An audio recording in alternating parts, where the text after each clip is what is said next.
Imagine a day when the fate of an entire kingdom hung by a thread. Picture one of the most powerful empires in history marching toward a young king who had never commanded an army in battle. This is the story of the Battle of Mohacs, fought on August 29, 1526. A confrontation that would forever alter the destiny of Central Europe and mark the beginning of the end for the Kingdom of Hungary. This is a tale of ambition and desperation, of tactical brilliance overshadowed by numerical superiority, of a young monarch's final stand against an unstoppable force.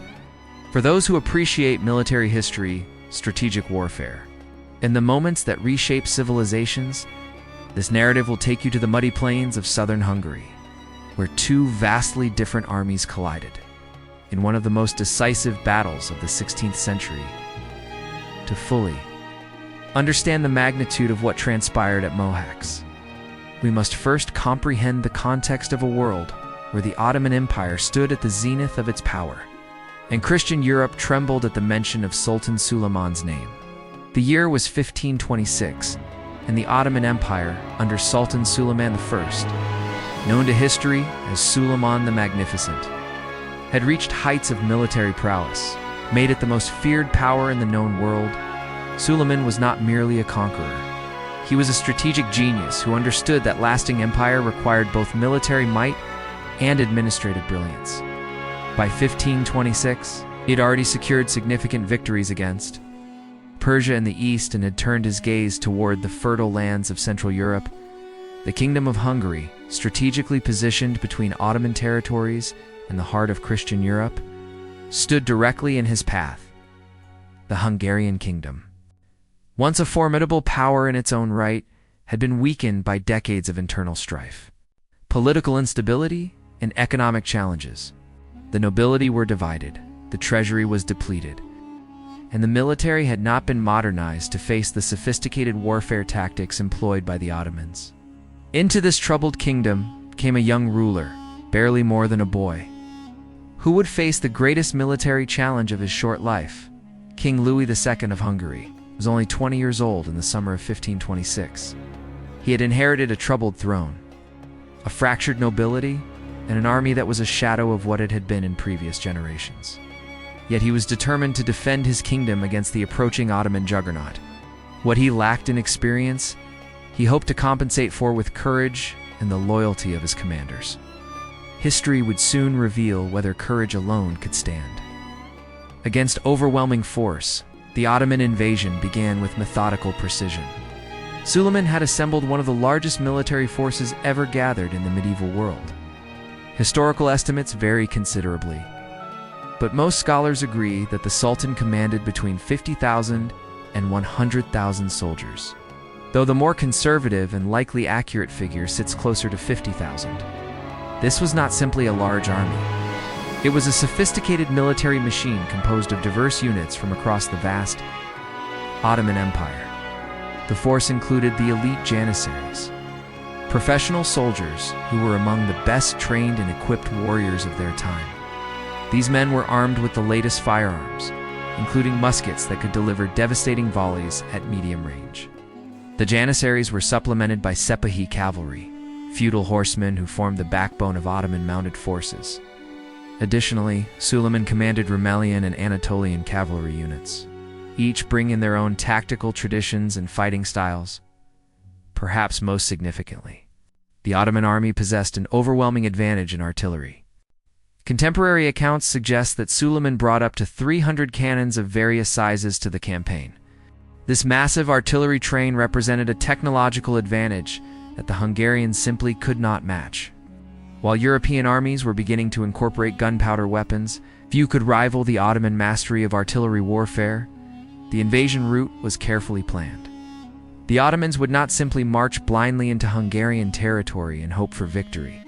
Instead, they would systematically eliminate defensive positions that could threaten their supply lines or provide rallying points for Hungarian resistance. The strategy was sound, the execution was flawless, and the Hungarians found themselves responding to Ottoman initiatives rather than implementing their own strategic vision. Upon crossing into Hungarian territory, the Ottoman vanguard encountered no initial resistance. this absence of opposition was not due to Hungarian cowardice, but rather to the fractured state of Hungarian military organization. The kingdom lacked a centralized command structure capable of rapidly mobilizing forces to contested border regions. By the time Hungarian commanders recognized the scale of the Ottoman invasion, the enemy was already deep within their territory. Suleiman's first major objective was the fortress of Petrovaradin, a key defensive position that guarded Hungary's southern approaches across the Danube River. This was no minor fortification, but rather a substantial stronghold that, if properly defended, could have significantly delayed the Ottoman advance. The Sultan dispatched his vanguard to besiege the fortress, demonstrating his understanding that controlling river crossings and fortified positions was essential too. Maintaining momentum in the campaign, the siege of Petrovaradin lasted approximately 2 weeks. The defenders fought bravely, but they were isolated, outnumbered, and lacked hope of relief. Artillery bombardment weakened the walls, and the constant pressure of Ottoman attacks exhausted the garrison. In late July, the fortress fell to Ottoman forces. The garrison's fate after surrender remains unclear in historical records. Though Ottoman practice during this period varied depending on the circumstances of surrender, with Petrovaradin secured, the Ottomans quickly moved against the nearby fortress of Ujlak.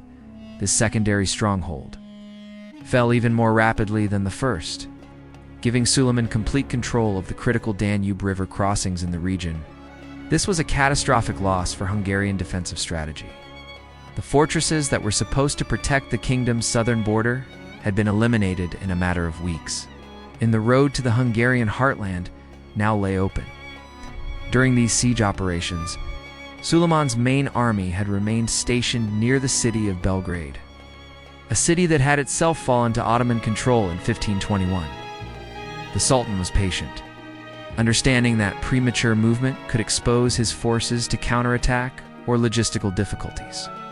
He waited for confirmation that his vanguard had secured the necessary crossing points and eliminated immediate threats. Only when success was assured did he order the full army to advance.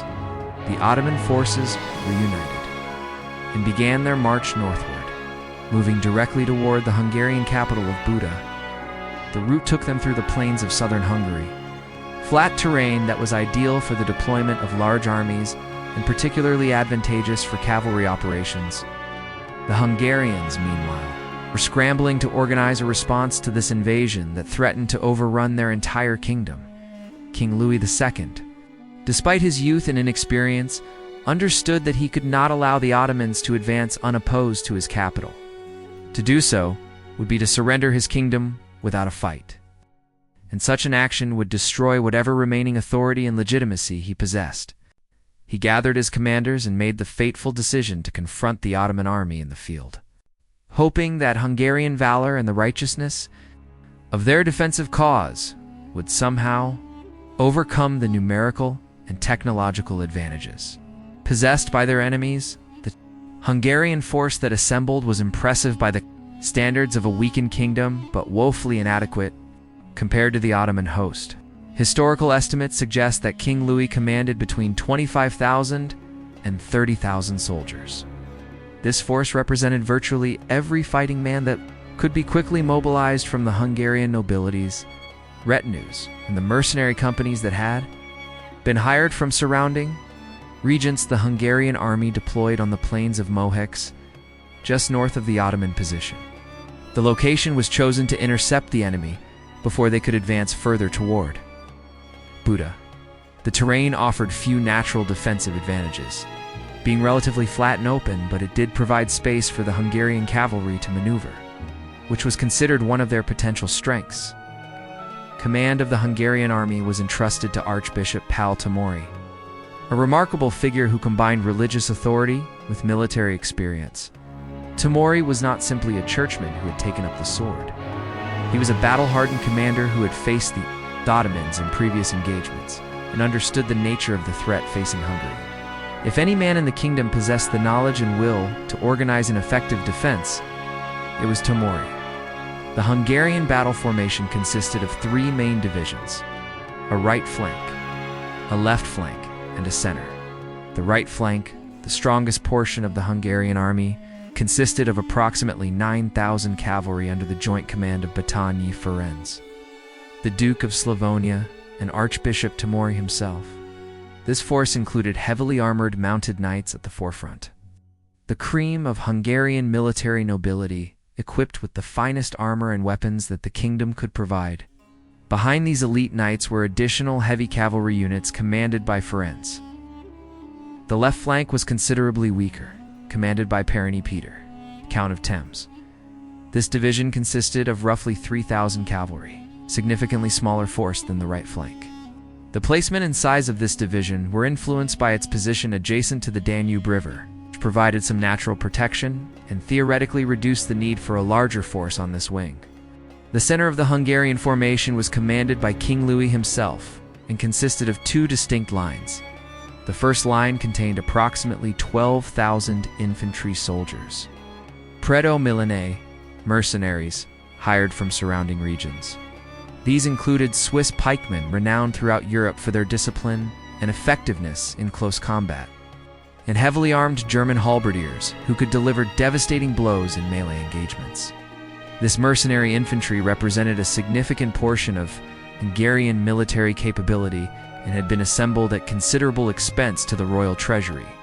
The second line of the Hungarian center was considerably smaller and consisted of light cavalry and levy infantry, militia troops with less training and equipment than the professional soldiers in the first line. King Louis positioned himself at the center of this formation, surrounded by his personal bodyguard of mounted soldiers. His presence was meant to inspire the army and provide visible leadership, though his lack of combat experience meant that actual tactical decisions would largely rest with Tomori and the other experienced commanders. One curious and potentially crucial detail concerns the Hungarian artillery. Historical accounts from the battle are conflicted regarding where the Hungarian cannons were positioned, and whether they were even employed during the fighting. Some sources suggest that the artillery arrived too late to be effectively deployed, while others indicate that it may have been present but poorly utilized. This uncertainty reflects the general chaos and poor coordination that plagued Hungarian preparations for the battle. By early afternoon on August 29, 1526, the Ottoman army had arrived near Mohacs. Suleiman led his massive force with confidence, knowing that he possessed overwhelming advantages in numbers, firepower, and military organization. The Ottoman army was estimated at between 50,000 and 100,000 men. Now, as mentioned earlier, the more realistic figure is closer to 50,000. Even at this lower estimate, the Ottomans outnumbered the Hungarians by approximately 2-1, significant advantage in any military engagement. More importantly than mere numbers, the Ottomans possessed a devastating superiority in artillery. Some accounts suggest that Suleiman had up to 300 cannons at his disposal, an almost unimaginable concentration of firepower for the period. These ranged from massive siege guns capable of battering fortress walls to smaller field pieces that could be quickly repositioned during battle. The psychological impact of this artillery, quite apart from its physical destructiveness, cannot be overstated. Upon arriving at the battlefield, the Ottomans did not immediately engage. Instead, they began the methodical process of establishing defensive positions. Soldiers constructed barricades and earthworks to protect the artillery batteries and the Janissary gunmen who would deliver volley fire against any attackers. This defensive preparation demonstrated Ottoman tactical sophistication.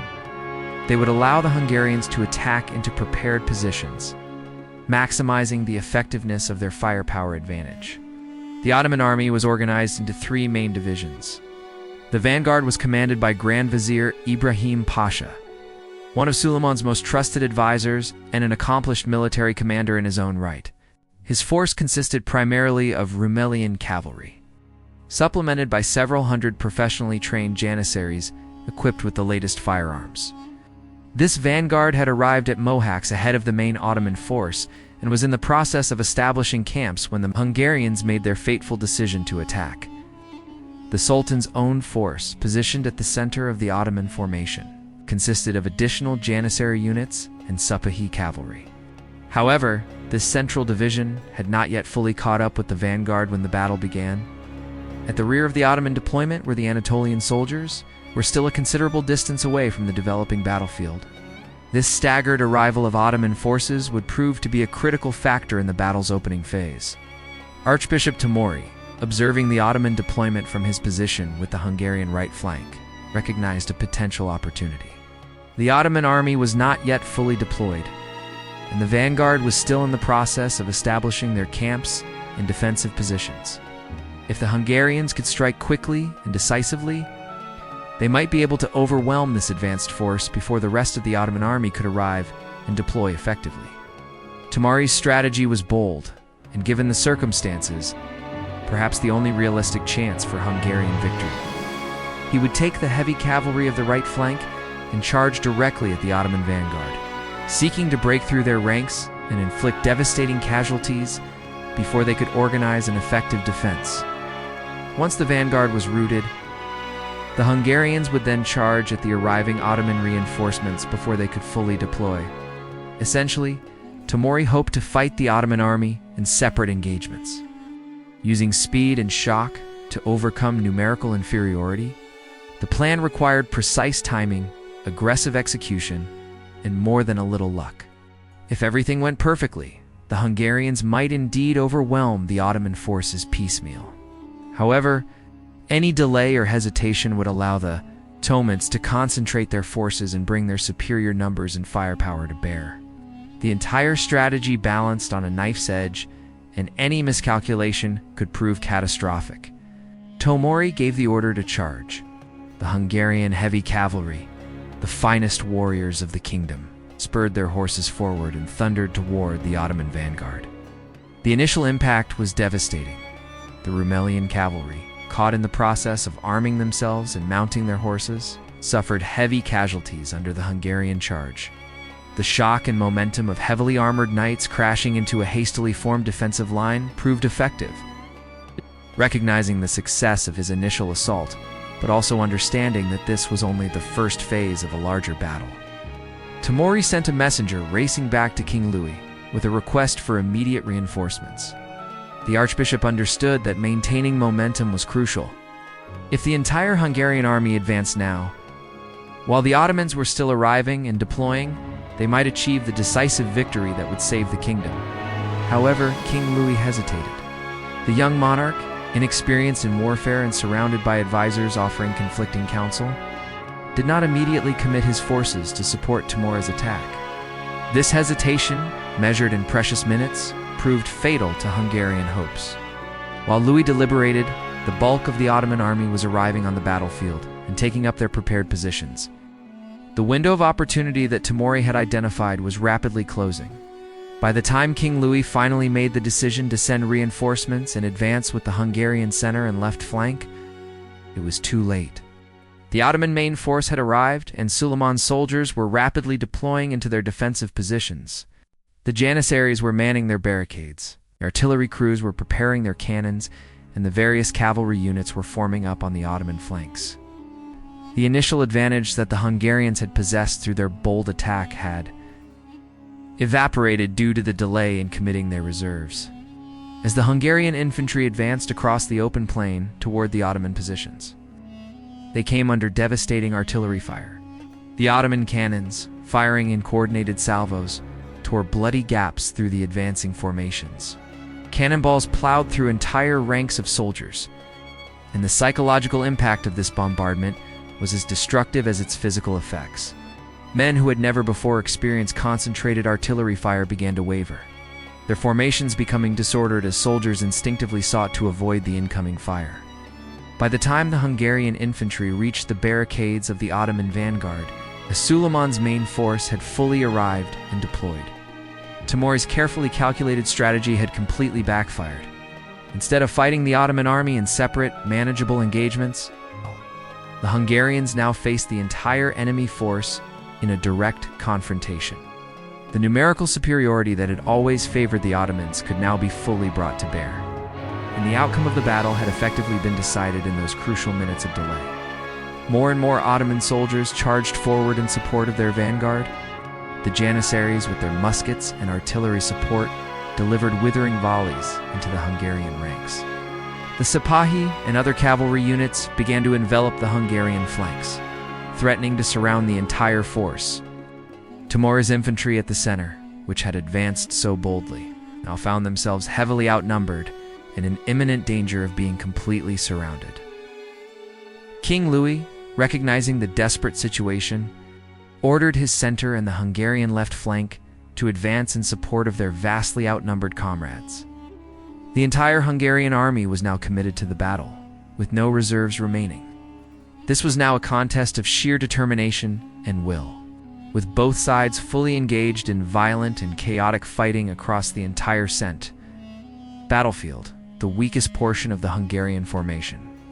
The understrength left flank, commanded by Perony Peter, came under immediate and intense pressure from the numerically superior Anatolian cavalry. These Ottoman horsemen, fresh to the battle and operating in ideal terrain for mounted warfare, struck the Hungarian left with overwhelming force. The Hungarian cavalry on this flank fought bravely, but were simply overwhelmed by the sheer number of enemies they faced. Cavalry from King Louis's division rode desperately to the aid of the collapsing left flank. Attempting to shore up the line before it completely disintegrated, the remainder of the Hungarian reserves joined the fighting. With every available soldier now engaged in the desperate struggle, the battle had become exactly what Tomori had hoped to avoid: a direct confrontation where Ottoman numerical and firepower superiority could be fully employed.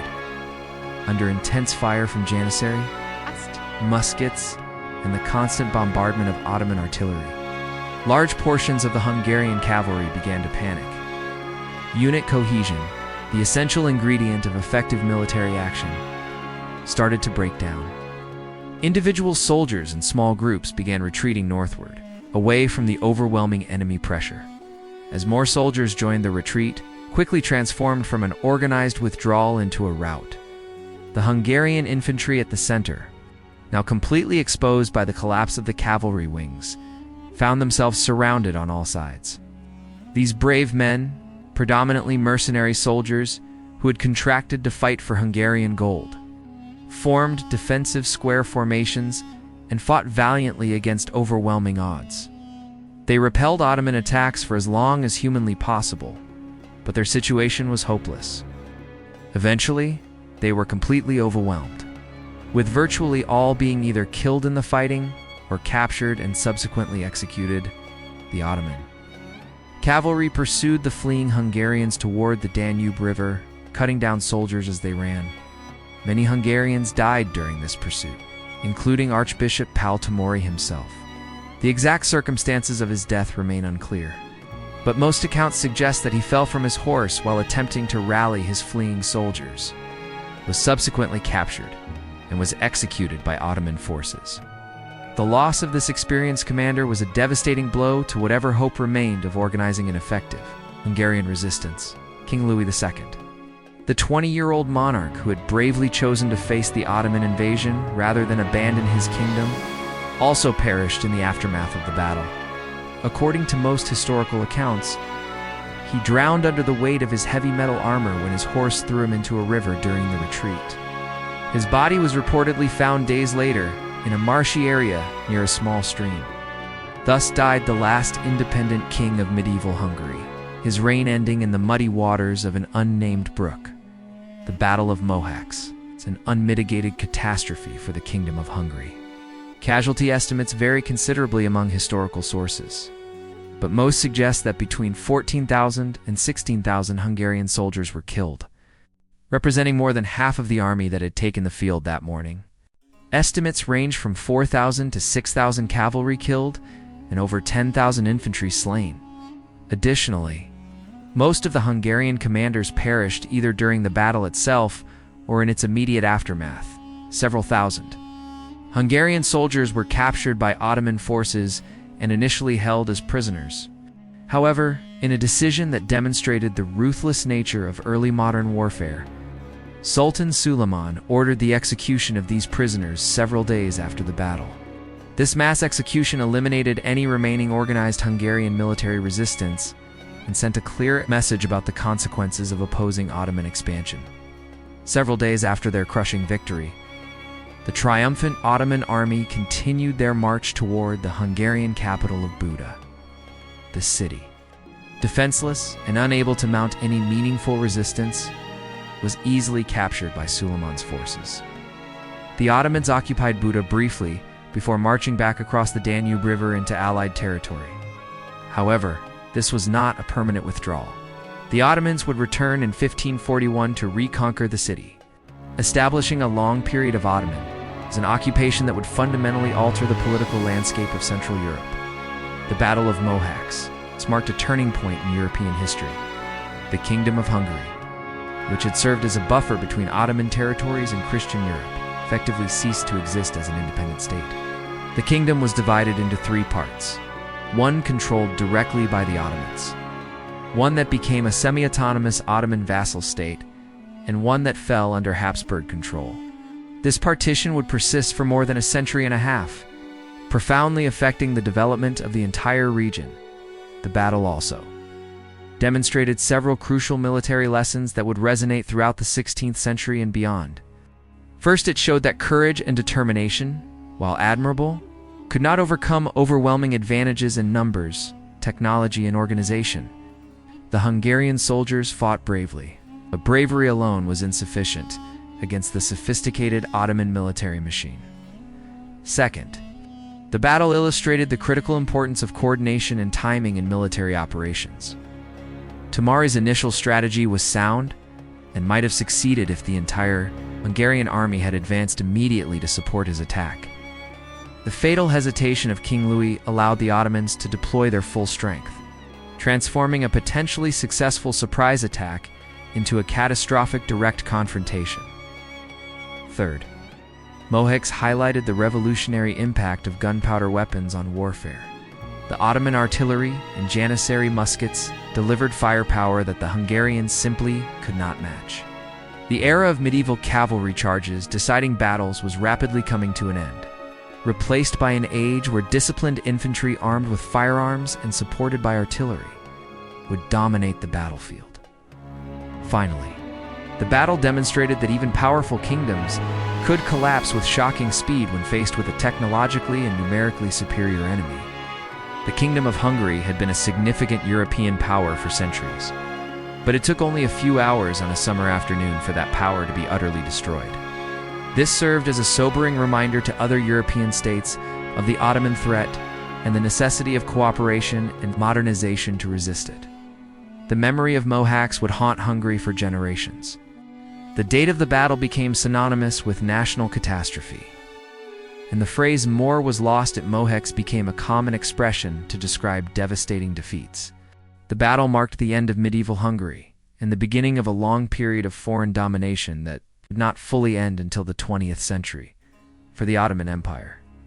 Mohacs represented another triumph in a long series of victories that established Turkish dominance over much of the Mediterranean world and Eastern Europe. Suleiman the Magnificent's reputation as one of history's greatest conquerors was further enhanced, and the battle demonstrated to all of Europe that the Ottoman military machine remained at the peak of its power. This is the story of the Battle of Mohacs, a confrontation where youth and inexperience faced age and experience, where courage confronted overwhelming force, where a kingdom's last army stood against an empire's advance.